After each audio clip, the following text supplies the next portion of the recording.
On the back table, a reminder, we have a sign-up sheet. We have 2 more meetings for after-meeting snacks. And as Lorraine kind of pointed out, I'm working on 2024. So I have a sign-up sheet for 2024 back there. We do not have 11 meetings to sign up for, or 10 meetings, because we already have our first sign-up for next year. So, but if you would like to sign up for one of them, anything that's open, go ahead and put it in there, and we will remind you that you signed up 6 months ago. Next month. So that's it. Our October 5th meeting will be a potluck luncheon hosted by my wife Sharon and myself. And we're hoping that it will be cool enough to do so in outside on our patio. Coming up, the September meeting will be Sandra Harris, and she will be joining us via Zoom from Sacramento. And her program will be on focusing in on vintage photographs. She's got some websites to show us and some other things, and she's already practicing her presentation, so she's excited about this. Then in November, we have Michael Seamus back. If you remember, Michael was here last year and did a program for us on the Tulare Lakes. Well, he is going to come back and do a program on early Central Valley Native Indians. So, and he does a very detailed, polished job, so he will be here for that. Our speaker tonight joins us from Fresno. She is here. I believe she is a member of the Fresno County Genealogical Society. Sue Loucks is also a member of the Oregon-California Trail Association, which will give you a clue as to what her topic is. In doing her family's genealogy research, Sue found that 3 people, all descendants of hers, came to California in search of gold. Each of the 3 took different forms of travel. Tonight she'll present a program on one form of that travel, the trails that were taken by wagon trains to California. I don't want to give too much away, so please join me in welcoming Sue Loucks. Thank you. I'm glad we started with the question of if anybody has an ancestor that came for gold. I was raised by family stories that we had gold rush people, but no real details. Supposedly one came by Butterfield, maybe. One came by Stagecoach. around the Horn, maybe. Stagecoach? Yeah. Huh? Stagecoach, Butterfield? Yeah. Although I've got 2 different dates of when she and her kids came. One is within the Butterfield time. The other one is a couple years young before that. And there was a San Antonio and Jackass male that came out of Texas. So she may have come on that route. Who knows? But if you're like me, I took American history in school and was of the opinion that, okay, the Oregon or the immigrant trail started somewhere on the Mississippi, kind of halfway up and down, went straight across the plains, went up and over to Sacramento if you were going to California, or went up to Oregon. Well, that's partially true. However, on your way out, I've got a map over there, 2 maps. One of all of the National Historic Trails that have been approved by Congress, one of which is the Oregon-California Trail, and the other one is the Butterfield Trail that just got through Congress now. So it's an interesting journey. The Southern Trail, which is, I think, the way my family came, is not an approved National Historic Trail. although it was the only trail that was open year-round, didn't matter, we didn't have snow, so no matter when you started out for the gold rush, you could come that trail. Whereas if you were coming any of the other trails, you would start about April, hope to get across the Sierras by about September before the snow hit. And then there's people like the Donner Party that didn't quite make it. I've got two. I'm going to start with the trail mark video that is available free for anybody who wants to see it. It's sort of backwards of where I was going to start, but that's all right. I think it's the easier because we're going to try to coordinate.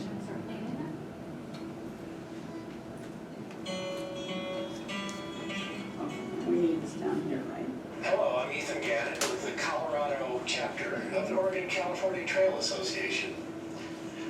We're here on Roberts Ranch in Livermore, Colorado, here to talk about one of my favorite topics, mapping and marking. Most people assume there's no evidence I'm left standing on the Cherokee Overland Trail. immigrant trail. You might ask, how do I know that? Well, the process of discovering that fact is what we'll be talking about today. Before we put one foot on the ground, octa field mappers are first historic researchers. We pore over historic maps, immigrant journals, locals' knowledge, and previous historic research to amass the clues we need to piece together the possible locations of historic trails. But we also use technology to our advantage. Satellite imagery, aerial photography, LiDAR, and geographic database systems. We use these to put eyes on subtle elevation changes in topography that reveal the clues of trail ruts, swells, and depressions that indicate a trail was once here. Putting this all together, I know I'm standing on a depression or swell of the Cherokee Overland Trail. See the dip of the ridge behind me? That's the trail. That's caused by many years of heavy wagons crossing this section of land. However, there's one more secret in our arsenal of tools that you'd be surprised we use. We depend on a kindred spirit from the Old West, the original surveyors of this land. Our forefathers had the insight to create the Land Ordinance of 1785 at the Confederation Congress. This created the public land system, which divided all public domain lands into 36 square mile townships. This required all land to be surveyed by the federal government before it could be bought or sold. In Colorado, those surveys were done by the General Land Office, or GLO, during the process of becoming a state. The GLO was a precursor to the Bureau of Land Management, or the BLM. Now, this wasn't easy work for the surveyors. They had to walk every square mile of section line, pulling a 66-foot-long chain behind them. When they encountered a feature, be it a drainage peak or trail, they would stop and record that feature's distance in chains from the section line. They would also draw a simplified map or plat of the surrounding terrain as they walked the section lines. Believe it or not, those original field survey notes are digitized and available to us through the BLM. Here's a clue. Many of those section lines are also on property boundaries, so you'll often find fence lines along the section lines. Now, I wonder what we can find out about the fence line in the old GLO records. Let's check it out. I know this fence line sits between sections 28 and 29 of this township. The GLO field survey notes say that the surveyor found a road crossing here at 42.5 chains from the section corner. With a little bit of math, I can convert that into a distance into mapping coordinates in the field. I'm standing at that point. Voila! I'm on the Cherokee and Overland Trails, the Wales. By the way, I'm only a couple hundred yards away from the last place I was standing on the depression. Do you see how the clues are all coming together to reinforce the background that this was the Cherokee and Overland Trail? So we've done a lot of research to get to the point of being able to stand on what we know is the trail. But what more can we learn now that we're here? Well, look around. You can see the swale coming across the field behind me. And it comes up to a modern-day road that's in front of me. And beyond that is that spot I was standing in the depression. And they all transition across. So that creates a situation where we need to figure out what clues we have to classify the trail's condition in the field. We determine the state of the trail by how much it is in its original condition versus how much it's been modified over the years, or whether it's even visible at all anymore. I'm back at the depression we started at. As you look behind me, the trail is rather faint to see. And so what do we do in those cases? Well, we've taken several different tools we use. For instance, surveyor flags, like these. We place them in the field to mark where the trail leads. And as we stand back and look at flags, we begin to see the trail's course pop out of the surrounding terrain. Another technique we use in some places where there's slick rock surface is to look for rust on rocks. And the wagon wheel, the metal wagon wheel, can leave a little trace of metal on the rock, and over 150 years, that rusting can be seen. Well, these are clues to a possible wagon crossing. Our last tool is a metal detector. We can scan the ground for metal artifacts that might line the trail. Well, things like ox shoes, carriage bolts, broken wagon parts, or discarded items to lighten the load while climbing a hill. All of these are clues that immigrants may have once passed through here. A note about artifacts. OCTA only takes pictures and GPS locations of artifacts and then leaves them where we find them. We also don't dig up artifacts unless we have the permission of the owner of the land or the overseeing archaeological authority. If we have that permission, we only dig up the artifacts to examine and record it, but then we replace the artifact in the hole and cover it right back up. Oh, one more thing. If the owner of the land approves it, OCTA will also place a trail signage where our best evidence of the trail exists. We aren't necessarily marking the trail for others to follow, but rather we're documenting the evidence of the trail's existence in the field for posterity. Now, if you excuse me, I have a trail sign to pound in. That's it. That's how OCTA field mappers identify and record historic trails in the field. If you become an OCTA member, there's much more to learn about our techniques in our mapping immigrant trail.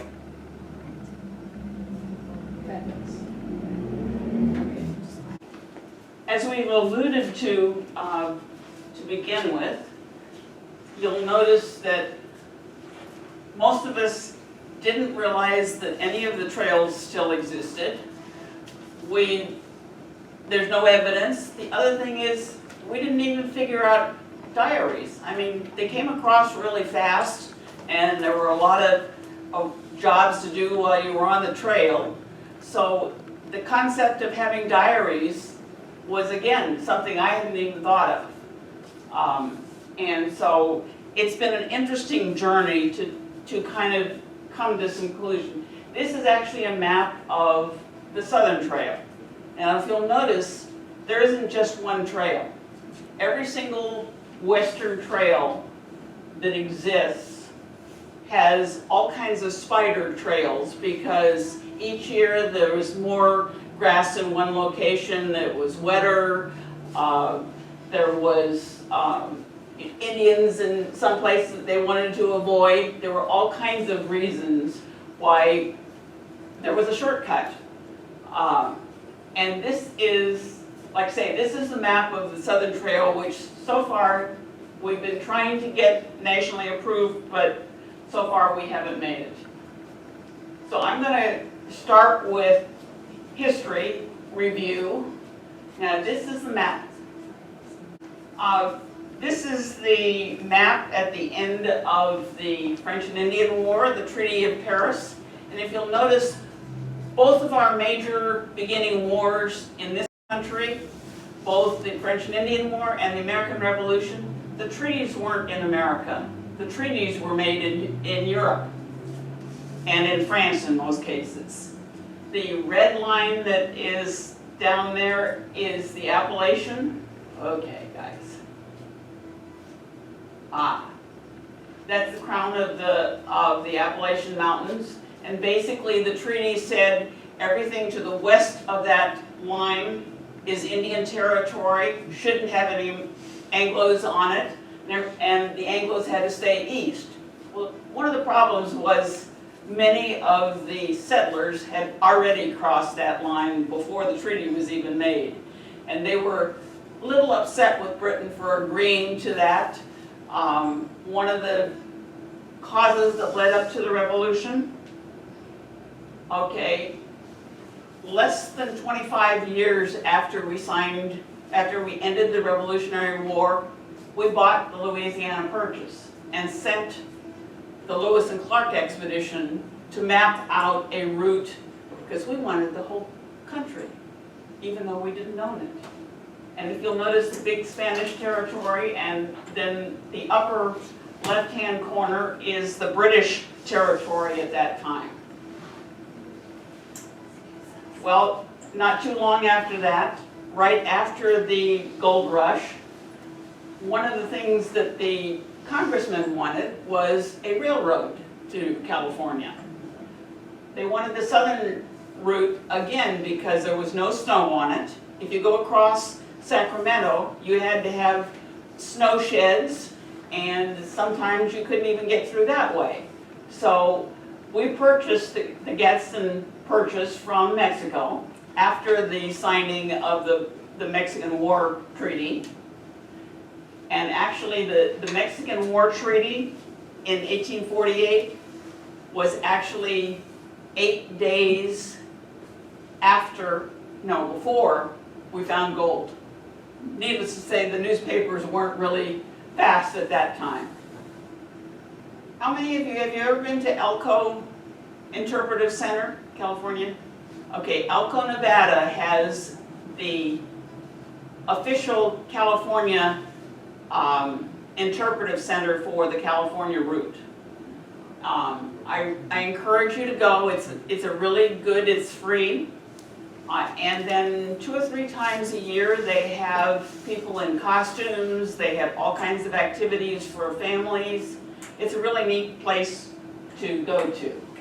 The other thing that I didn't think of is they had to have metal rims on the wooden wheels. And remember they talked about the iron rust? It was these metal wheels that caused the rust, and was something that I had never even thought of. This is what those metal wheels did in some of the mountain areas. It actually made that type of ruts. Now this is a close-up of what they do. That's more the prairie area, where again there's a trail and it still exists. Now this is a very close-up. In fact, we'll have an overview of this site in a minute. See this thing there? That's the gouge from the metal wheels. And this is on the Oakman Massacre site. I don't know whether you're familiar with the blue tattoos on Indian. There's been a couple of books on her. The Oatman family decided to take off on their own from about Gila Bend area. They wanted to get to California a little faster than everybody else. They were a lone wagon, and the Indians attacked them. They killed the mother and father. The Indians walked off with the 2 girls in the family, and they thought the son was dead. Well, he was badly injured, and they sort of pushed him over the side of the mesa, and he was found like the next day or 2 and brought back, and he looked for the girls for several years, and finally had a clue that they were amongst the Gila Indians. They've been traded around to a second tribe, and the younger of the 2 girls actually died of an infection before they realized where she was. The older of the girls had married an Indian. She'd been tattooed on her chin just like the normal female Indians did for decoration, sort of like we wear necklaces or bracelets or that type of thing. And she was brought back to civilization, never was real happy because she'd been so acclimated to the Indian life that it was very difficult for her to get back into Now this is the same site. It's actually, the scar we saw was here, and the trail actually goes over this mesa down in there. The site for the graves for the family is down in the valley there. Now, there's another view of the Wagon Wheel Trail. It's amazing, you know, it's a country that's probably mostly cattle.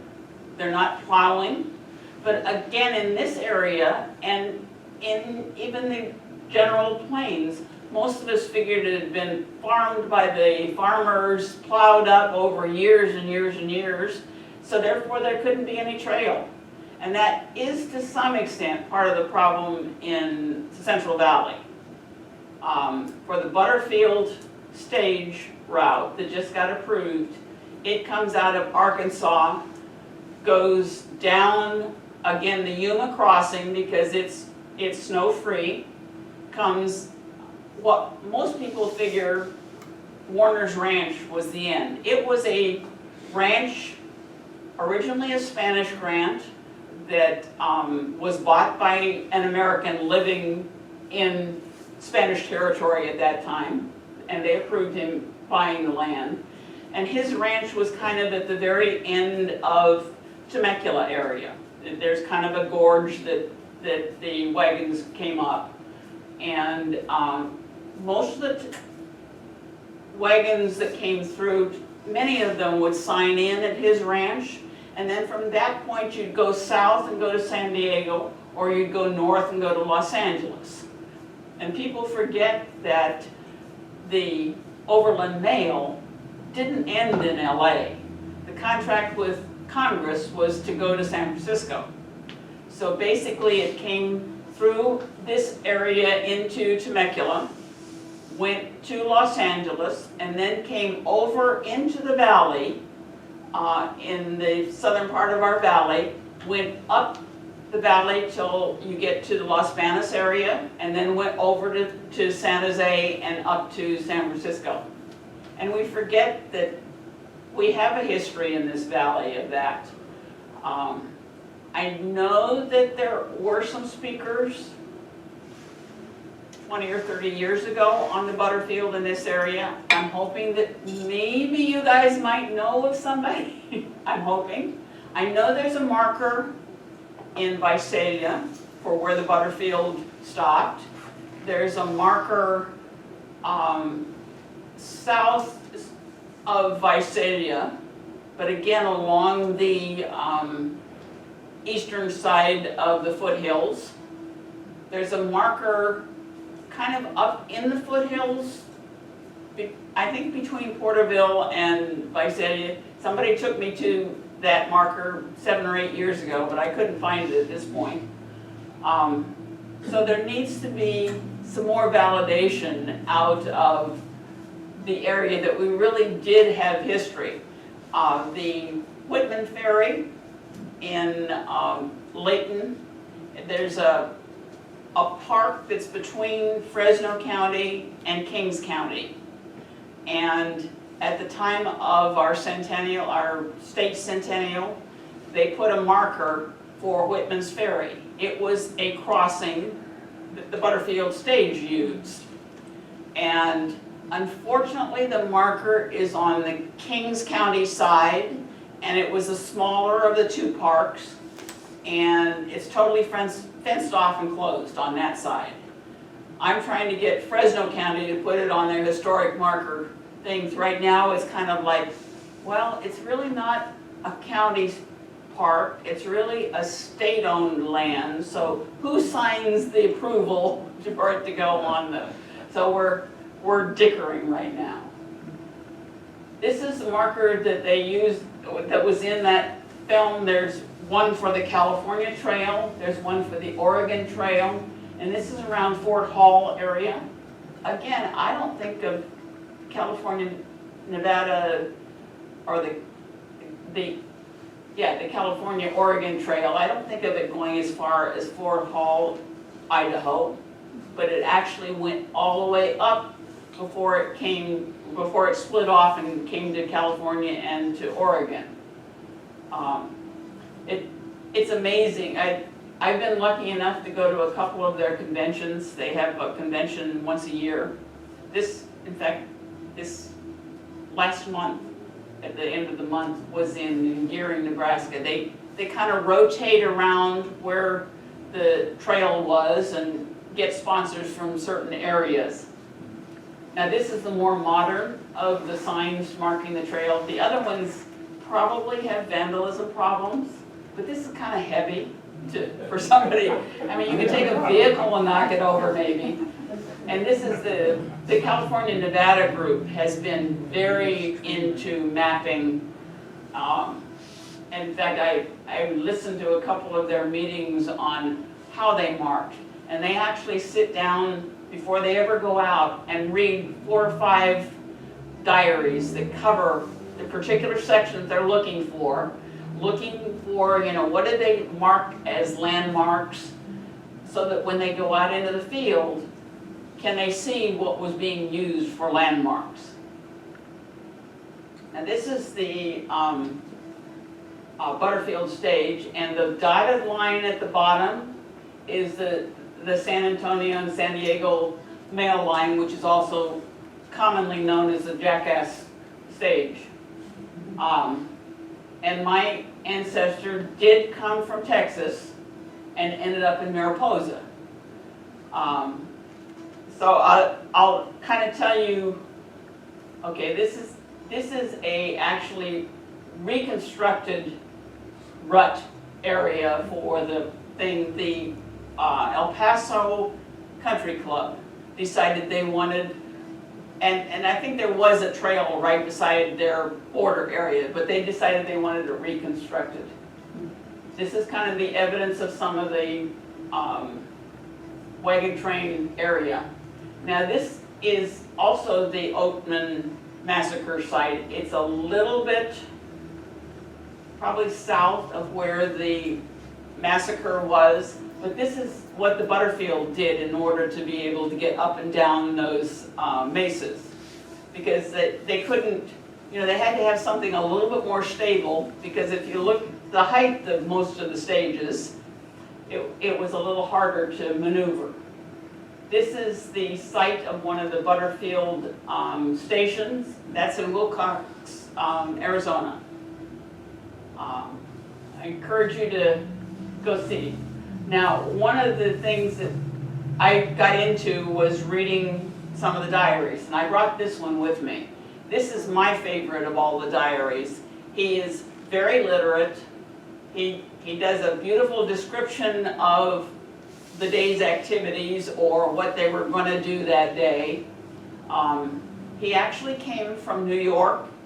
He decided to put a wagon on a ship and sail it around to the bay around Texas, unloaded his wagon, and then came to California. And the nice thing about the diary is this is the first half of the map, and if you'll notice, every single town that he refers to in the diary is on that map. This one goes from where they started at the bay to El Paso, and then this one is from El Paso to Warner's Ranch. And I talked about the fact that that's where most of them split up and decided which way they wanted to go within California. And he's actually, his diary does include a section going into Mariposa. However, it's typical of almost all the diaries you see. They're very detailed across Arizona and New Mexico, and all of a sudden we're close to home, so it's very superficial up through the valley, unfortunately. That was one of the things I was looking for. He was involved with the Mariposa Brigade that helped, quote, clean out the Indians in Yosemite. And his other diary is the Mariposa, is that section. This is a gal who has collected a number of the diaries and kind of annotated remarks on the diaries. Now, this is what your handout will be tomorrow if you're interested. These are a list of some of the trails that exist through, all of them pretty much are the south half of the west. And they go from the El Camino Real, which was the road from Mexico up to Santa Fe. Santa Fe was actually established in 1605, long before the rest of the country. And then you've got St. Augustine that was Spanish, that was in 1500s. So there's definitely a lot of towns.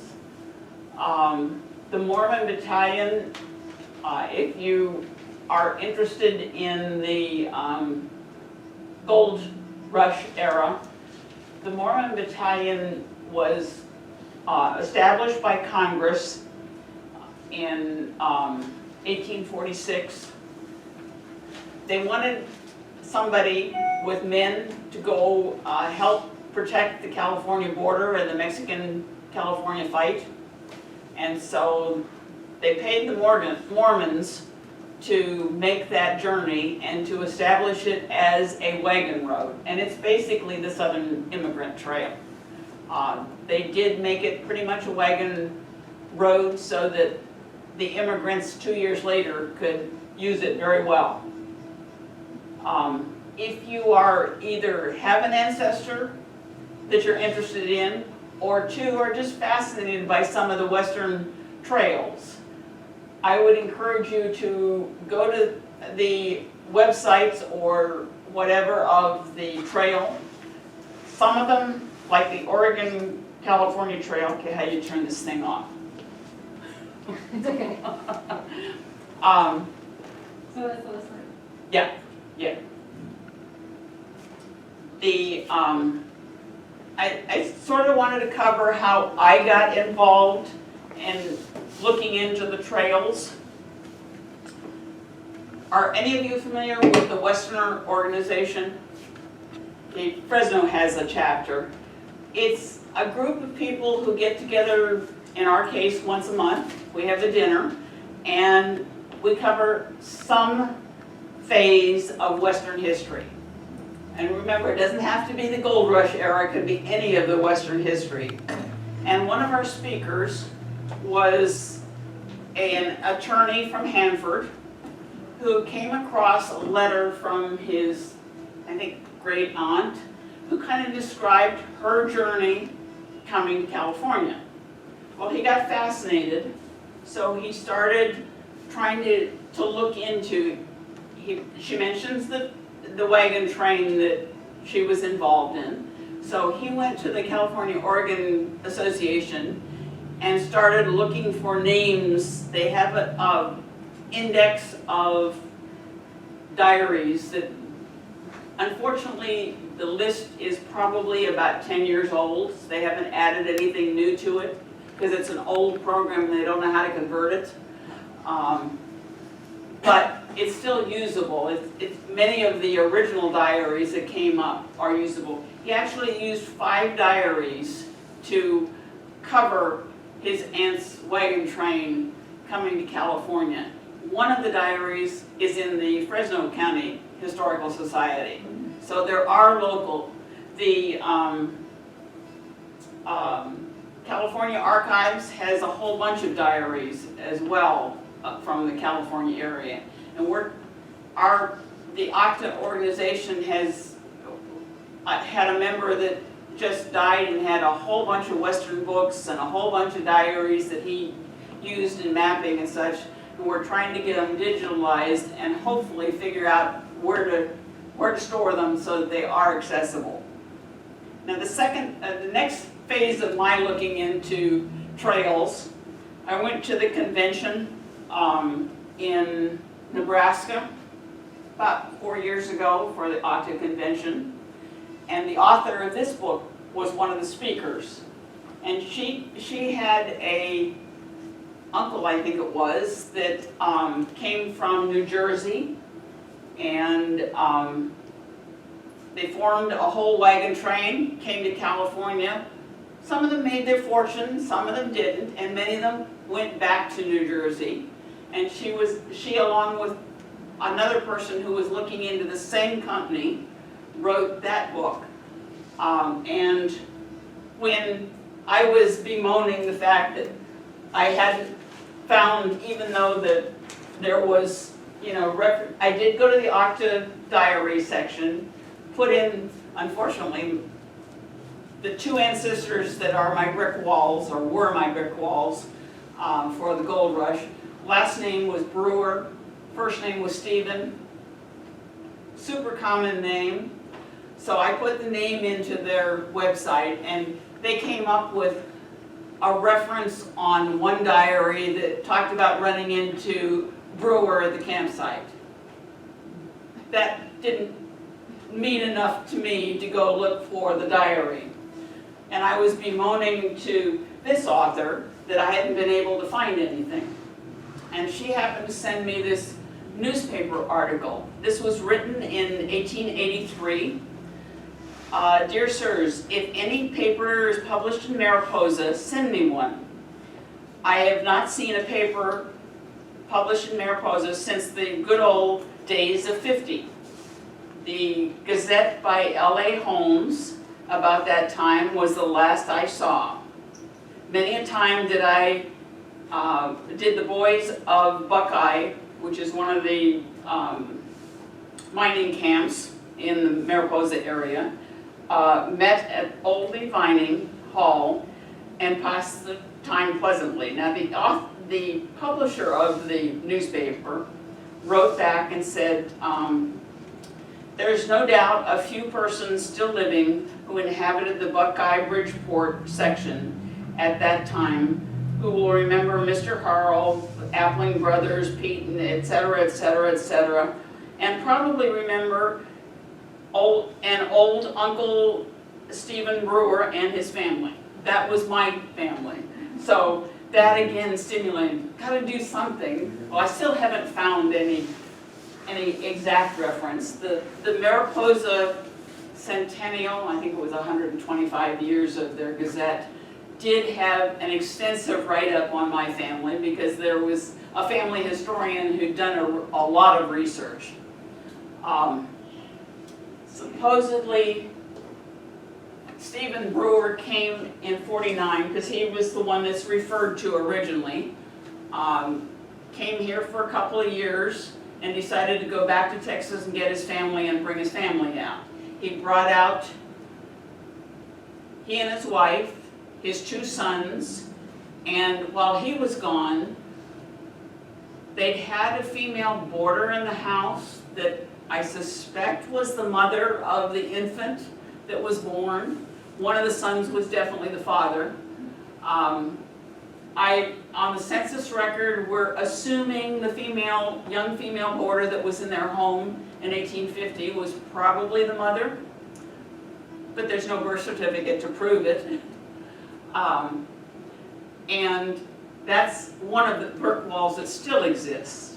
Now, the other person that came was Seton, and she came with her 3 kids by stage, supposedly running away from the husband, who knows for what reason, came out to the gold fields, and actually their daughter, or she married William Payne, who was my other brick wall. And thanks to DAR and the internet and searches, we were able to break through that brick wall and find out who the parents were of the guy. But he married the daughter of Brewer, and so we had 2 families basically that ended up intermarrying. The lone guy that came supposedly by around the Horn is from North Carolina, and he's the one that, thanks to DAR, we were able to prove who his parents were. Stephen Brewer, who was born in 1797, we still haven't figured out who the parents are. We're trying to go through DNA, and we have a fabulous group of researchers on the Brewer project through DNA, but so far we've got speculation, but that's it. This is a book that was actually written by a newspaper guy who was on the first Butterfield stage to come to California. Remember, Butterfield actually starts in California and goes west, but at the same time there was a stage from San Francisco going east. But the one that was on the stage was the one coming from thing. And again, he's very detailed until he gets out of California, or out of Yuma area, and from there on out it's extremely superficial. Tire out. Huh? They tire out. Oh, absolutely. This is actually, one of our DAR person has a diary that's in the Burlingame library, and that's one of her relatives. And I was able to get it. Again, very well written. One of the things I was able to do through Okta was to get somebody to print me out a list of all the diaries that were along the Southern Trail. Because I wanted one that came from Texas, ended up in the Mariposa area, and either written in 1850, 49-50, or in 52 when the family came out. One of the diaries that was listed actually is in the Tuolumne Historical Society. They didn't find me the original diary, however, their newsletter had a serial of 4 issues that covered the diary. And interestingly enough, the guy that started it in Texas, very shortly after he started, he had an accident with his shotgun and shot himself and ended up dying. But somebody else in the group took up the diary and continued it. And then he took off about the time they got to Yuma, and somebody else carried it on. So it's kind of interesting to realize that that was done. Diaries were important at that time. I happen to belong to the, like you figured out, the Oregon-California Trail Association, and they have chapters in several of the states along the trail. Like there's a Kansas chapter, there's a California-Nevada chapter that basically is the Sacramento Valley, Donner Party area. And I belong to the Southern Trails group as well as the California-Nevada group. And one of the advantages of Okta is they quarterly publish an Overland Journal, and all of these articles are original sources that they're copying. Very fascinating. The Southern Trail group, or their original editor was a college professor and her husband. And again, they started a very high-class journal. This is the Southern Trails chapter journal. And somebody else has taken it over. He's sort of looking around for somebody else to take it over now because it's a lot of work. And among other things, you've got to be very computer literate to be able to figure out how to get all the articles in the right spaces and that type of thing. But the one thing that he has done is he happened to be around as they were doing some research on the Coronado expedition through the Southwest and finding the evidence of some of their camps and that type of thing. And so he wrote that up in the articles too.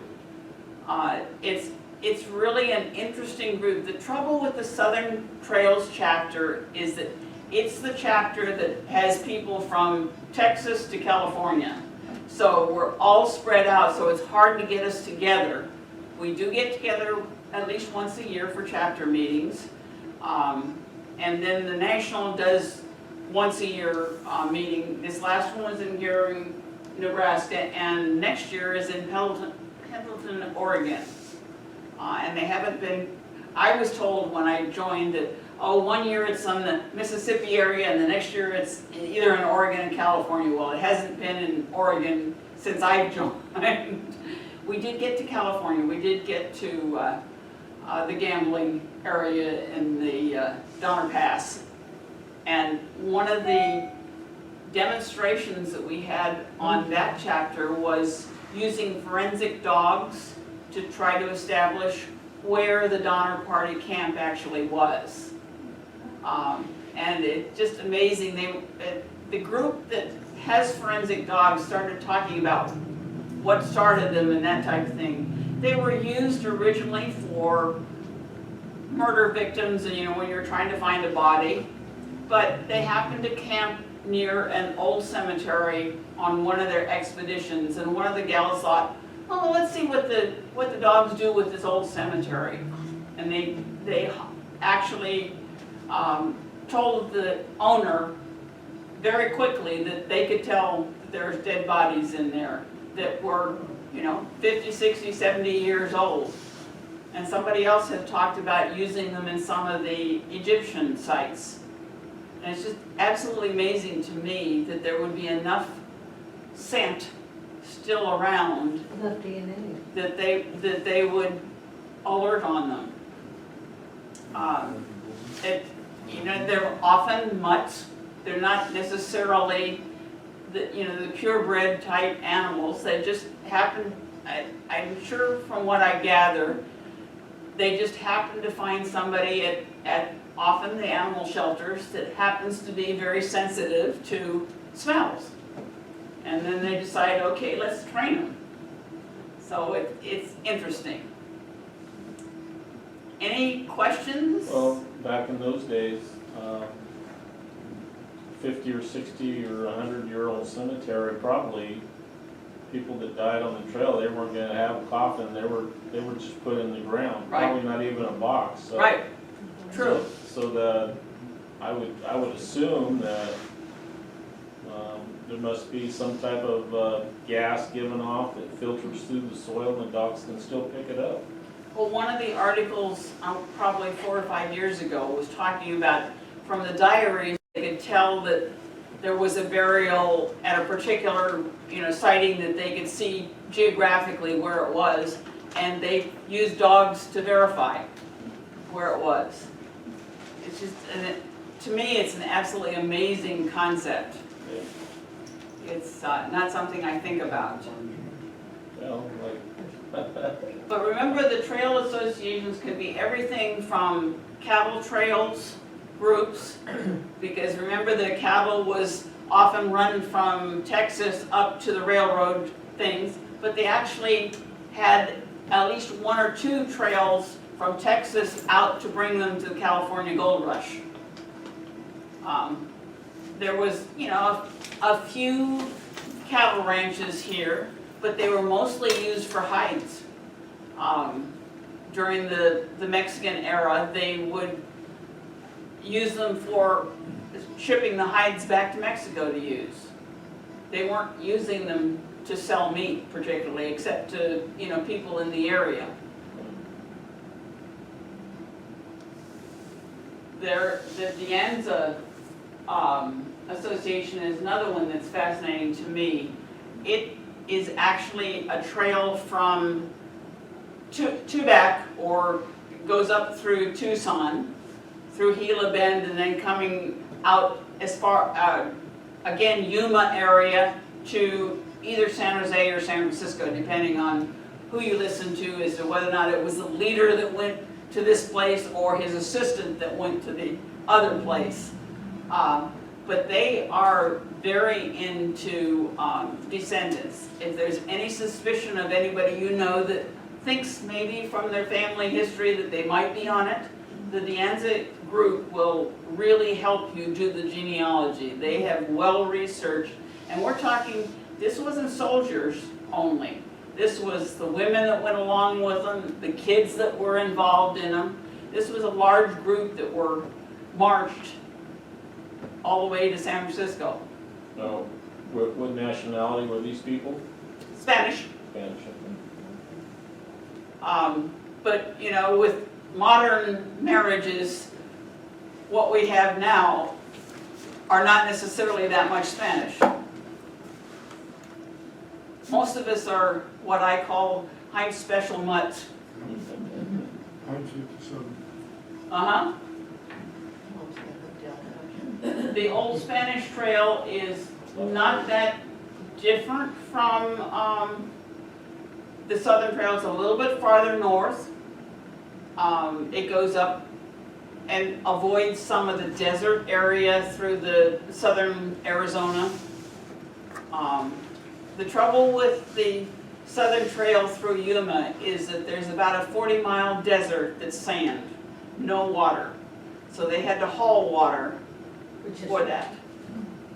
And I can't even imagine, as I go across the desert, and of course my kids were, you know, are we there yet? Are we there yet? And they're talking 2 to 3 months on the whole trail, sometimes as long as 6 months. About 13 years ago, or no, 11 years ago, one of my hobbies is playing table shuffleboard. Uh-huh. And I was invited by 3 men from Maryland and New Jersey to play with them on a team in Kansas City. And I go, well, it sounds like a lot of fun, but I don't like to fly, and I had no idea how I was going to get out there. And I just kind of left it out there and said, like, I'll think about it, you know. And then I decided, I said, I'd never taken a train trip, so I decided to check in Amtrak. Uh-huh. And that particular route to Kansas City was through kind of New Mexico and the corner of Colorado across Kansas, and it was a long trip, you know, by train, probably like 44 hours. Uh-huh. But it was only parts of 3 days and 1 full day. And I go, wow, what was this thing about the wagon trains? This wasn't that bad of a trip, you know. But there wasn't any. We were walking. Yeah. They were not riding in the wagon trains. No. They were walking. We were walking. Yeah. But I didn't see any terrain that was real awful bad. I mean, we did go through some high spots in the corner of Colorado, but Uh-huh. across the Kansas plains and New Mexico and everything, I was going, you know, how come they didn't come this way? Because I didn't see any snow, like you said. Uh-huh. And it's like, why did they chance it going across Sacramento through the Donner Uh-huh. Pass and Emgret Pass and all that kind of stuff? But most of my trips have been a different route, which would be more like the southern route that you're Uh-huh. talking about, because we go through Yuma, we end up in El Paso, Uh-huh. and then we go up to San Antonio. Uh-huh. And once you get to San Antonio, that's the place where they break the train down. If you want to go to Fort Worth and Dallas, then you catch what's called the Texas Eagle. Uh-huh. And if you want to go to Houston, which I would go to both, you just stay on the train and end up going to Houston, and you can go all the way to New Orleans. What- But I remember thinking that over the last 10 or 11 years that I've been riding the train to those tournaments that, boy, these guys should have went this way, because it's pretty nice, especially the southern route. I mean, if you go at the right time when the desert is not quite so hot, Yeah. it seemed like the right way to go. Well, the first groups that came the Southern Trail were basically pack trains. To begin with, they wanted to get out there fast, and they didn't want to have, kids that are walking and that type of thing. So they took pack trains and a horse, and that could move faster than wagon trains itself. But one of the problems with getting the Southern Trail approved, any trail that goes through Congress has to pre-designate what years they're going after for designation, and then they have to pile all kinds of proof that those years were the important years on the trail. Well, one of the problems with the Southern Trail is that you've got the Mormon Battalion in 46, you've got the Gold Rush in 48 to 52, or actually as far as 58, and even beyond that. And it's hard to pick a set of years and go after the proof on it. But it's amazing reading through some of the documents they submit to Congress when they were talking about the Butterfield Trail. I mean, they're documents that thick, and that's the obvious things that they submit to Congress. That isn't all of the research that went into it. They have to, you know, the old maps that they talk about, I didn't realize how detailed those maps are, because they've used those maps to find trails that we can't see anything evidence now, but when they were first surveyed, there still were a lot of signs of the trails. You guys happen to use drones? They do now. When we were up at Wilcox, they were using drones to show, and they were looking for another station. Again, it was on somebody's property, and they hadn't been able to get a hold of them, so they were using drones to kind of see what evidence looked like from what they were told the site looked like. You're talking about a monument with the Butterfield, Uh-huh. the Porterville. Uh-huh. It's off the 65, right outside of Lindsay. Oh, There's a okay. 76 gas station Uh-huh. and a stoplight, and it's behind the gas station. Ah. And it's probably this large. Wow. There's a little white fence in Uh-huh. front of it to separate it from the road, but it is documented out there. Okay, well, that sounds sort of like the one on the Whitmore Ferry. It's a pretty good sized monument. It stands about that high. But the problem is it's behind chain link fence, and there is some pipe fencing that's considerably lower. I climbed it to get in, but it's kind of like, it's not visible for, and the parking lot even of the former park has been chain linked off, so they don't even want you parking in the parking lot, which to me is a shame. Now, looking at the site, the Kings County site was much smaller than the Layton side, and it looks suspiciously like a site that teenage drinking might have been the main thing that was attracting people. So that's probably why they closed it off, because the whole county closed off that part. Well, this one is not. You can Oh, drive good. right up to it and Okay. walk up to it, so. I'm gonna go look, I'd like to start looking for some of I those. seem to have a recollection, I don't know when Sycon, it's called Glemmy Gill, she donated the land for Sycon, Uh-huh, and elementary kids in Tulare County got a week to go up to this place in kind of in the foothill to mountainous area. And I seem to remember seeing a Butterfield monument somewhere in the area of that cyclone camp. start looking for them. Yeah. And start putting your feelers out to those people you How do know we that get a hold are of you? interested in history. Because basically it came over